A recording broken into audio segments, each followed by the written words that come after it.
All right, I can't do this anymore. All right, we'll do the.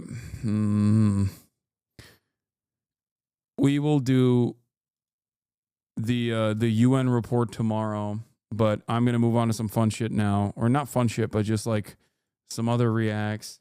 Once said, it may be dangerous to be America's enemy, but to be America's friend is fatal. I'm not Balkan, so I don't usually agree with war criminals, but this one was saying the truth here, because we all saw on video what unfolded between Trump and Zelensky, where an American ally, literally at war with America's enemy for like the last 100 years, and the biggest country in the world, was shouted at and scolded by Trump, the vice president, and this guy as well. This whole argument was so artificial, it was crazy to see. Zelensky literally didn't do anything disrespectful or wrong, and they started yelling at him. Now, I'm from the hood, so you know sometimes people come up to you on the street just to start fucking with you and making up any reason to get into an altercation. This is exactly what happened. Demanding an apology, demanding a thank you, so fucking stupid. Especially because this was all on video and we can see the entire argument beginning to the end. And by we, I mean the entire world saw this unfold.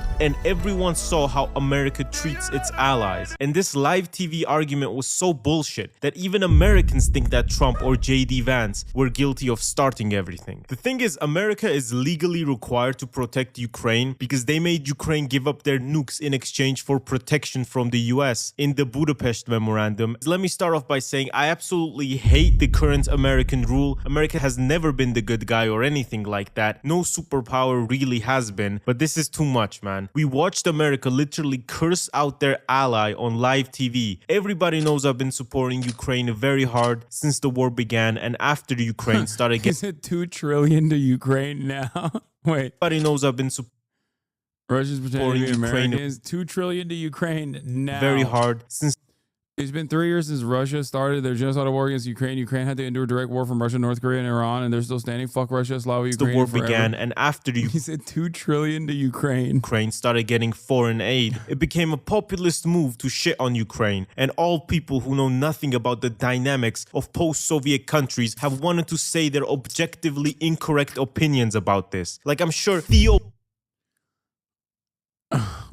Vaughn really understands the dynamics here. He then deleted his post because he's a comedian and can't even fucking point to Europe on a map. And other people who are constantly on Trump's like Lex Friedman, you piece of who would interview Hitler just to hear his side of the story. Yeah, he'd be like Adolf Hitler. Is there anything nice you can say about the Jews? He'd be like, Adolf Hitler, if you had something to say about the Jews that's nice, what would it be? He is. I used to say he's an extreme centrist, but like after the now deleted tweet of him just like glazing Trump and being like, I want peace, but Zelensky was really disrespectful. That's when I was like, come on. Okay, dude, you've fallen off on the right side. Like, he is not a centrist, okay? I used to maintain that he was the only true centrist. He was the last true center. And that tweet was when I was like, all right, never mind. Yeah. He'd be like, Adolf Hitler, what is the meaning of love? And call him a friend whom he bonded with over their shared love of Russian literature or some shit. Dostoevsky's Crime and Punishment fucking sucks. If I wanted to hear a Russian guy whining about being poor, they're right here, I would just go and fucking visit. And while Zelensky says that he doesn't think that his public humiliation was planned, I think he's low-key saying it to not fully ruin relations between him and the US, because there's this one Marjorie Taylor Greene, who is extremely anti-Ukraine, and her boyfriend somehow got one of those rare Oval Office interviewer spots and decided to ask Zelensky this. Why don't you wear a suit? Why don't you wear a suit? You're the highest level. This was so disrespectful, dude. Imagine having this monkey over here fucking be the guy that shits on you. It's like JD Vance is one thing, okay? But this dude is like, are you serious? Like, you brought in the court jester. You brought in like a monkey in a suit to come in and just like throw his feces at you. You know what I mean? Like, that's crazy. It's just insane. This guy gets pegged by Marjorie Titan Green. In this country's office, and you refuse to wear a suit. Just want to see if do you own a suit? Yeah, problems. First of all, country leaders who are at war with a much larger empire don't usually wear suits. They don't really have time for that shit, you know? It's only the motherfuckers who don't care about this wearing suits because it's not a life or death situation for them. Okay, bro, come on. It's not like... Like, I think it's a disrespectful question, albeit a funny one. But also, no, he's visiting America. It's not like he has to be in fucking... He has to be combat ready at the White House. No, it's a deliberate choice that he's doing. It's fine. It's not like the end of the world. I think bringing it up is stupid, but... yeah, the entire point of him being like, why aren't you wearing a suit, was to belittle him, undermine him. But let's not act like he has to be in the fucking fatigues. He's in the front lines. Such as Bush during all the Middle Eastern wars and more. You think if you're at war with the US or Russia, you're gonna give a fuck about wearing a suit? This is a talking point that has been propagandized from people funded by Russia or being a useful idiot that supports them for free. And also, Elon doesn't wear shit either. So these are clearly double standards. Elon Musk is in the Oval Office looking like one of those child predators they catch on YouTube and then beat up, along with a fucking chainsaw, and they're demanding Zelensky wear a suit and tie and make fun of him. So now a country's leader who is defending an aggressive war from the biggest country in the world is being made fun of from a guy who's famous for fucking this woman. And their whole argument was very disappointing to see. They're blaming him that he wants to start World War III, not the country that invaded them. You ever scroll through the news and feel like people are living two completely different realities? One headline is like, Zelensky just doomed Ukraine because he is bad, and the other says Zelensky is amazing. So which is it? Ground news. Oh my God, ground news ad. I've seen too much ground news ads. Did he get cooked? And also glad they're spawned. So check a source's bias, rabbit holes. Right now there's a ton of noise around the source. It can save you from some truly deranged rabbit holes. Right now there's a ton of noise around the US-Ukraine relations. One side says Zelensky fumbled the bag, the other says he didn't. He actually did a good thing. I can also compare Ukrainian sources' reports on this versus how Western sources are framing it. And if I want to dodge the most unhinged takes, I can filter by factuality and location. Because, you know, InfoWars isn't really gonna give you some accurate information. I started using ground news because the internet is a minefield, especially after the rise of the far right. Every story feels like and you don't know if you're getting news or propaganda, and ground news actually helps with that. And with everything going on, wars, elections, and whatever, now's the worst time to be clueless. Right now you can get 40% off the Vantage plan, which gives you unlimited access to everything for only $5 a month. Just go to ground.news/Gattsu or scan the QR code on screen. Thank you a lot to Ground News for sponsoring the video. And I agree with Zelensky completely here. I cannot see one thing he said that was wrong, and I'm not even meat writing here. Russia has shown time and time again that they cannot be trusted with a ceasefire. Russia has been at war with Ukraine since 2014, and they have violated the ceasefire not once, not twice, but 25 times, until of course fully invading Ukraine in 2022. So obviously Zelensky is asking for security guarantees because there have been at least 25 other cases with Ukraine alone where they have violated their ceasefire agreement. Do you think they became the biggest country in the world through diplomacy and not violating their ceasefire agreements? And right after this, Elon, who holds a significant amount of power since he's always with Trump and always keeps cutting services for normal Americans, because why does he care? He's a billionaire, he can cut Medicaid, it's not like he's gonna give a fuck, he doesn't need it. Elon said he wants to leave NATO and the UN, so then all of Europe is just undefended. Fucking North Korea is in the UN. This is the easiest way to destroy your global hegemony, and they did all this within a month. Literally, if Xi Jinping himself was on the phone with Trump and telling him what to do to destroy America in the fastest way possible and bring about the Chinese century, he would not be able to come up with all of this. Like, fuck you mean leaving the UN? What can I say? Good. Yeah, can't help but feel like, you know, JD Pondon is just doing the dang thing. You know what I mean? Let's go, baby.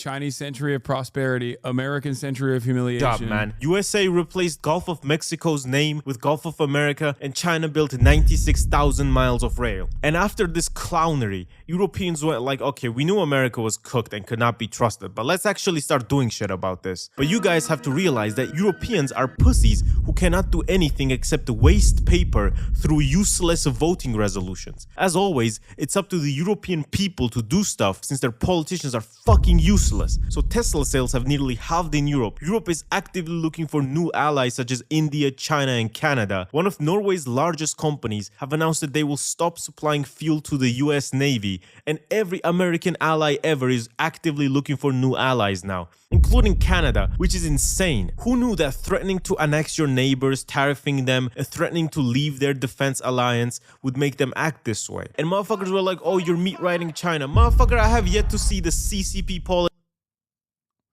What? Did you see this? The stat that a single Chinese shipbuilding company in 2024 alone built more ships by tonnage than the entire U.S. shipbuilding industry since World War II? I did not see that stat, but god damn, that's good. It's a good stat. Yeah, big ups to China. I'm ready.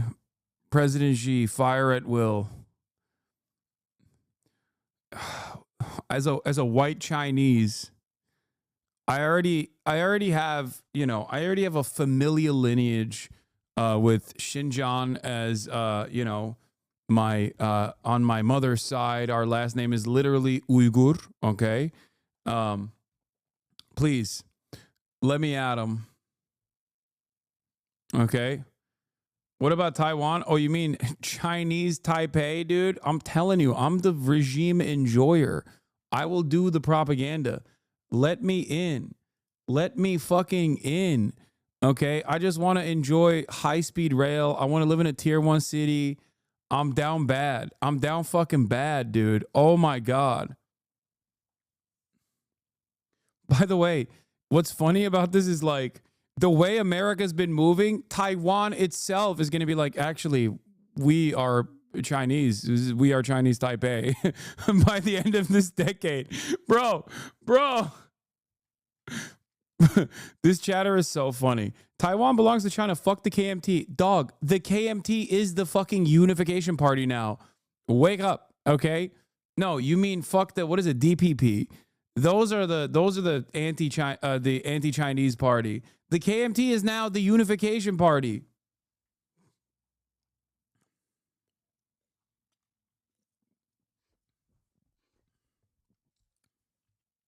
Yeah.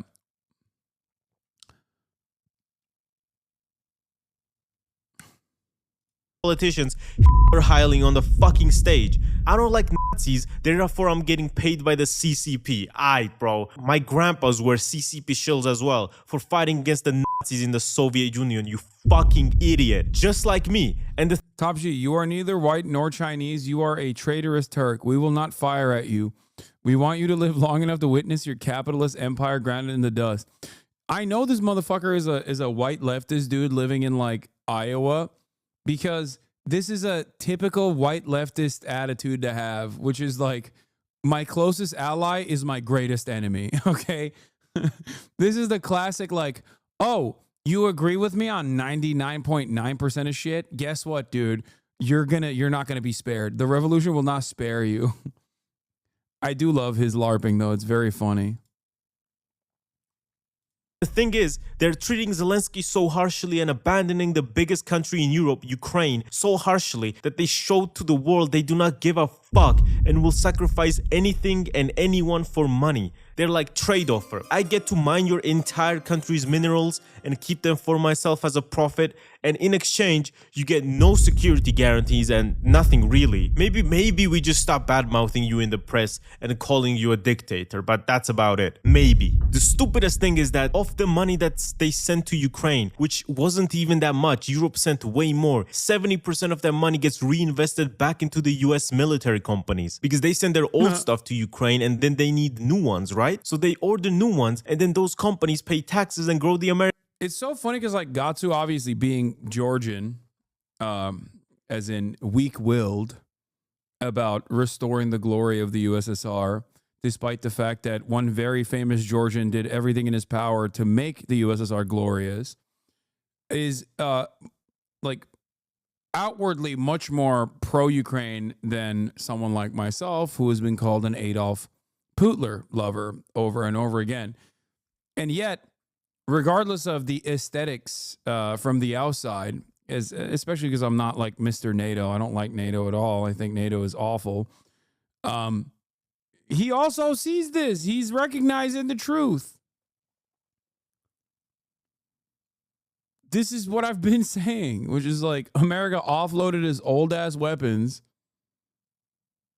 America offloaded its old ass fucking weapons and then, you know, had to re-up, get more taxpayer funded, more money from the American government to be like, oh, look, we've lost so much of our inventory.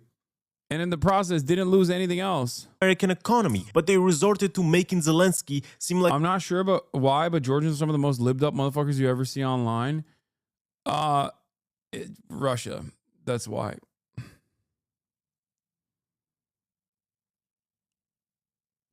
a fucking beggar and humiliating him live on stream. არა, ეს ავადმყოფიერი არა, ამათ სანამ არ დააჯვავ თავზე და სანამ დედას არ მოუთხნავ.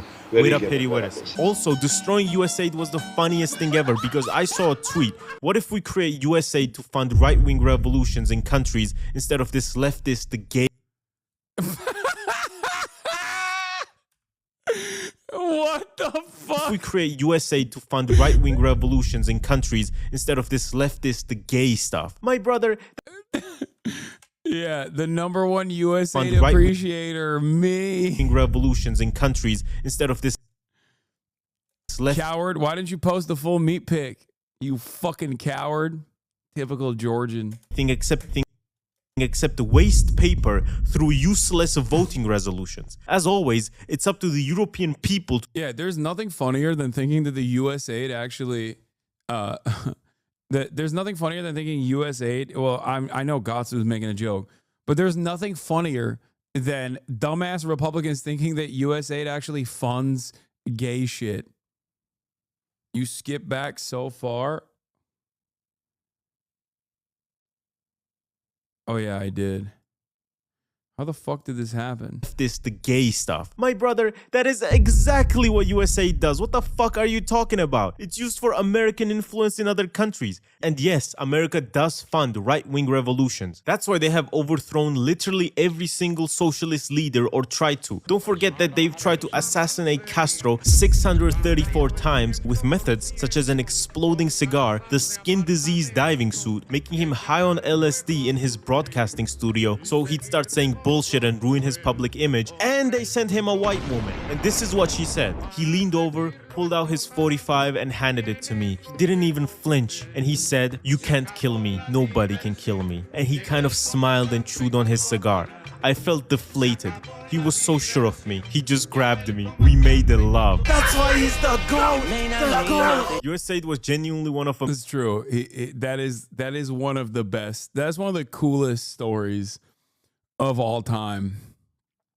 They want you to hate that man, dude, for the crime of fucking pulling off a successful revolution against a psychopathic fascist dictatorship that was aligned with the United States of America.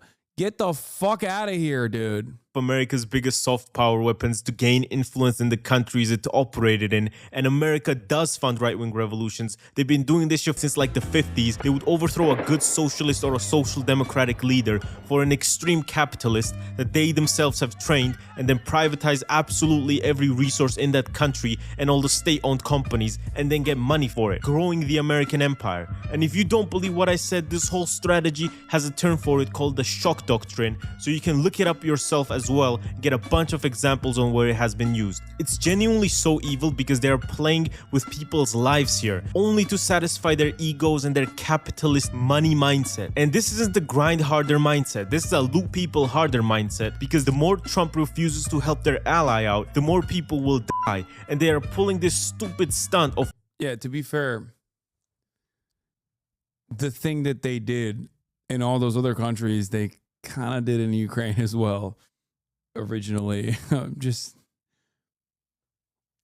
not none of it matters now because, you know, Russia invaded Ukraine and that was unjustifiable. But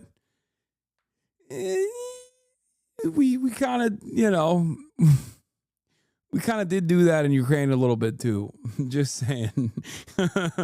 arguing and actively trying to embarrass their ally and treating him like a beggar. And the thing is, because Trump basically has a cult, his supporters will be like, oh, he's so cool for doing that. Take that, man who's trying to defend his country from the biggest country in the world. Because these people don't realize that they are in a cult following literal billionaires who do not care about the working class. They're literally shock doctrining themselves, where they're privatizing and getting rid of these essential human services under the pretense of saving money. Like, yes, man, I'm sure the richest country in the world needs to save money by dismantling the Department of Education, while literally every other country in the world has.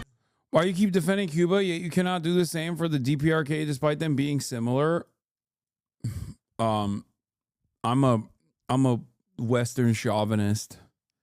That's why. No, I think that the conditions in North, oh my God. The conditions in North Korea are significantly worse than the conditions in Cuba. Having said that, however, there is a reason for that, and I described the reason for that yesterday extensively. You must have not been here yesterday when I made this exact comparison. I literally went through this for about an hour.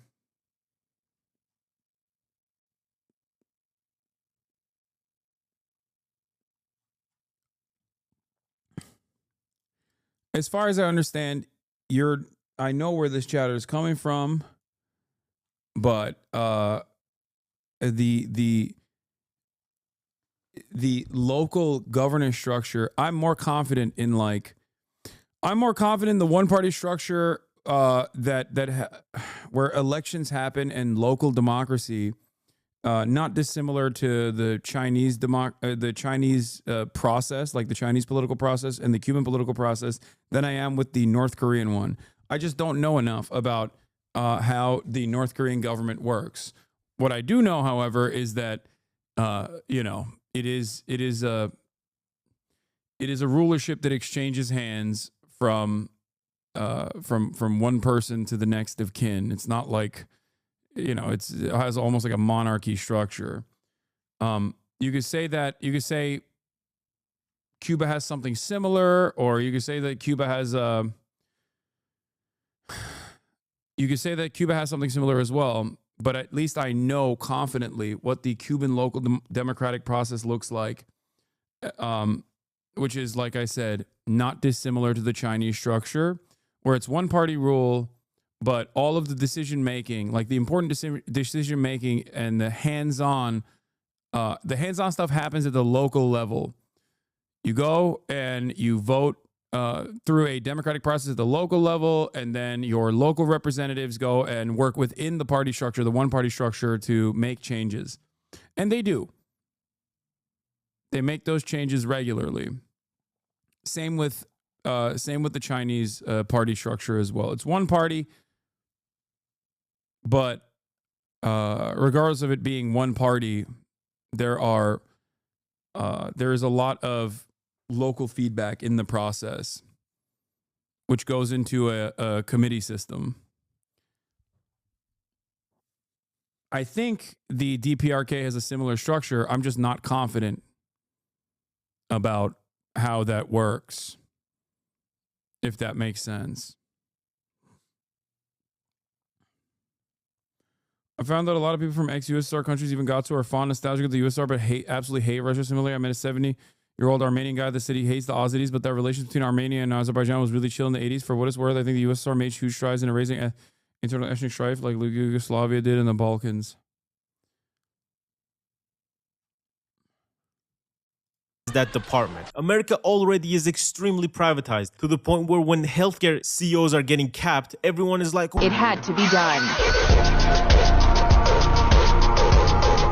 And these people still want to privatize everything more, so it becomes even more capitalist and they loot even more money from normal Americans. Of course, they fired a ton of people because they needed to save money, and also they want to cut Medicaid to pay for 4.5 trillion in tax cuts and mass deportations. The GOP plans to roll back the federal healthcare insurance program. This translates to make Elon Musk and other billionaires richer and deport working people, we need to cut the healthcare insurance for normal people. And because of America abandoning their allies and abandoning their people just to be literal oligarchy, everybody is losing hope in the US, including Americans and including GDP forecasts, where they forecast the American economy is going to plunge nearly -3% in the first quarter. It's just crazy to see all this, and it's only been 40 days. We have to be here for the next 3 years and 10 months. Every morning, breaking news Donald Trump, breaking news JD Vance, breaking news Elon Musk. I don't want the news to be breaking anymore. Can it just be Trump making McDonald's or something for once?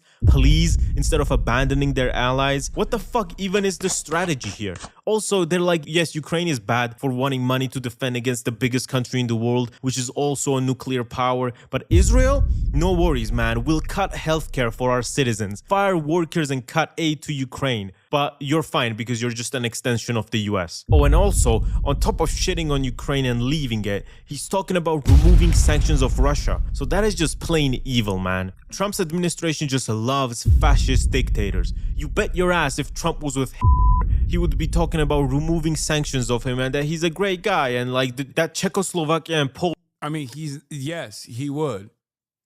100%. Yes. Ideologically, he is literally aligned with Adolf Hitler. 100%. Instead of an FDR figure, if there was a Donald Trump style figure during World War II or leading up to World War II, we would have joined. We would have joined World War II on the side of Hitler. We would have never stopped. We would never stop sending gas or sending oil to Japan. And we would have absolutely fucking aligned with Adolf Hitler. 100%. The American-German Bund movement would have won.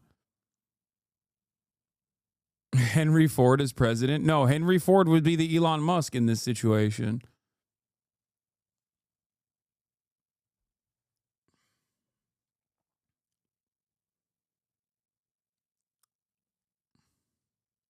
Poland want World War II, and America abandoning Ukraine like this reminds me of the words of Georgia's first president. Between the West and the Soviet Empire, there have always been deals. Yalta is known. Munich is known. The Molotov-Ribbentrop Pact is known. Yes, Malta is known, and many other things are known as well. And let's not be on the side of the empire.